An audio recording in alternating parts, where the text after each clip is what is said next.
ये बड़ा स्ट्रोक, फिर गेंद सीमा रेखा की तरफ, फिर 4। ये पटकी हुई गेंद हवा से सफर कर रही है, कितने रन आएंगे भाई? और गेंद सीमा रेखा पार 4 रनों के लिए।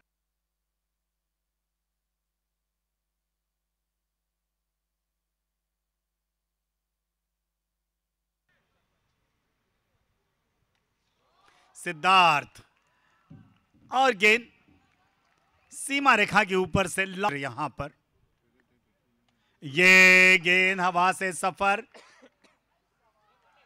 और वेंकटेश है वहां पर, दूसरा विकेट जाता हुआ। ये गेंद स्टेप आउट होकर खेला है, गेंद कवर्स की दिशा से, बड़ा बेहतरीन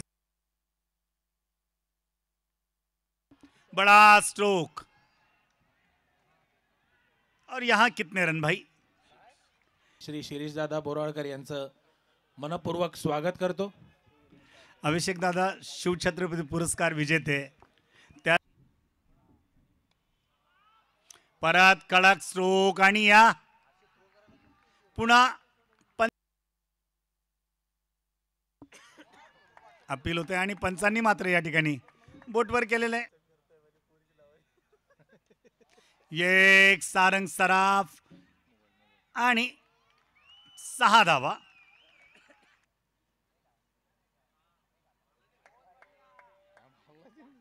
क्रिकेट अनिश्चितता का खेल कहा जाता है, कौन खिलाड़ी कब क्या करिश्मा कर जाएगा, तो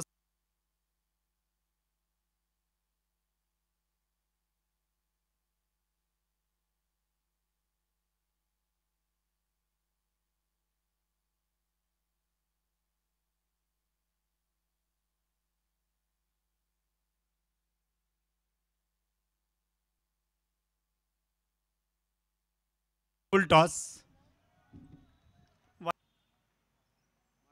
वाह, हातात चेंडू, पहिला गडी बाद। केदार पांडे या ठिकाणी मी सांगितलं की विकेट घेण्याची, कट, दूसरी विकेट, क्या बात है। वेदांत विकेट कीपर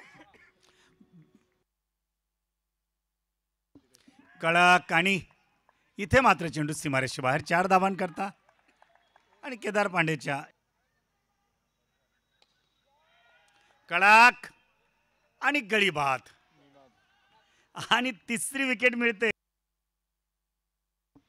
परत एकदा चांगला फटका आहे, चेंडू सीमारेषा ओलांडून जाईल कदाचित, आणि हो, ऑफ स्टिक वरचा चेंडू कट बिहाइंड आणि गडी बाद। या ठिकाणी 6वा गडी बाद होताना दिसतोय।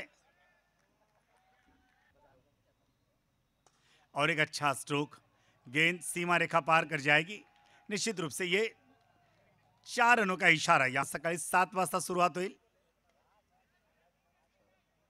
4 धावांकरता चेंडू जातोय तो सीमारेषेकडे। जी, सुविधा प्राप्त होईल अल्पोपहाराची।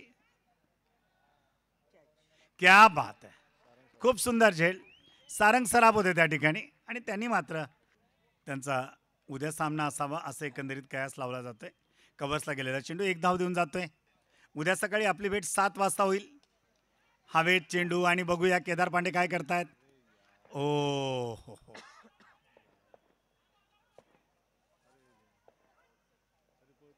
जान बची लाखो। 6 प्रारंभ झालेला आहे आणि आपली मात्र त्या ठिकाणी उपस्थिती आवश्यक आहे। याबरोबरच आयोजकांच्या वतीनं आजचं हे सेशन संपलं असं मी डिक्लेअर करतो आणि आपली रजा घेतो। धन्यवाद।